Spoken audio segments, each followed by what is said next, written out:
മനുഷ്യ വന്യജീവി സംഘർഷം വർദ്ധിക്കുമ്പോഴും അനങ്ങാപ്പാറ നയം തുടർന്ന് സർക്കാർ ജനം ടിവിക്ക് വാർത്തയ്ക്ക് പിന്നാലെ ഉണർന്നു.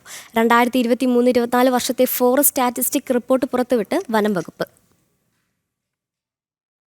കഴിഞ്ഞ ദിവസമാണ് വനംവകുപ്പിന്റെ 3 സാമ്പത്തിക വർഷത്തെ സ്റ്റാറ്റിസ്റ്റിക്സ് അഡ്മിനിസ്ട്രേറ്റീവ് റിപ്പോർട്ടുകൾ പ്രസിദ്ധീകരിക്കാത്തത് ജനം ടിവി വാർത്തയാക്കിയത്.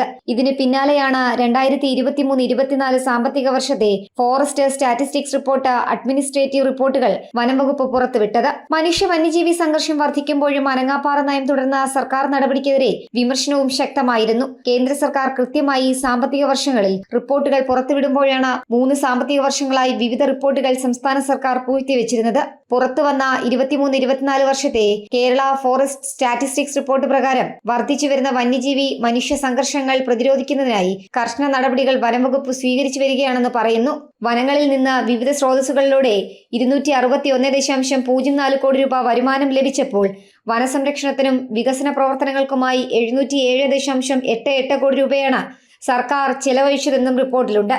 അതേസമയം സംസ്ഥാനത്ത് 2023-24 സാമ്പത്തിക വർഷത്തിൽ 10,627 വന്യജീവി ആക്രമണ സംഭവങ്ങൾ റിപ്പോർട്ട് ചെയ്യപ്പെട്ടിട്ടുണ്ട്. ഇവരുടെ ധനസഹായത്തിനായി 21 കോടി രൂപയാണ് വനംവകുപ്പ് നൽകിയത്. റിപ്പോർട്ടുകളിലെ കാലതാമസം വനംവകുപ്പിന്റെ പ്രവർത്തനങ്ങളെയും ഈ മേഖലയിൽ നടപ്പിലാക്കേണ്ട കരുതൽ പദ്ധതികളെയും കാര്യമായി ബാധിക്കുന്നുണ്ട്. മനുഷ്യ വന്യജീവി സംഘർഷം രൂക്ഷമാവുകയും ജനങ്ങളുടെ ജീവന് ഭീഷണിയാവുകയും ചെയ്യുമ്പോഴാണ് സംസ്ഥാന സർക്കാരിന്റെ ഈ മെല്ലെപ്പോക്ക് തുടരുന്നത്. ഇനിയും 2 സാമ്പത്തിക വർഷത്തെ റിപ്പോർട്ടുകൾ കൂടി പുറത്തു വരാനുണ്ട്. ജനം, തിരുവനന്തപുരം.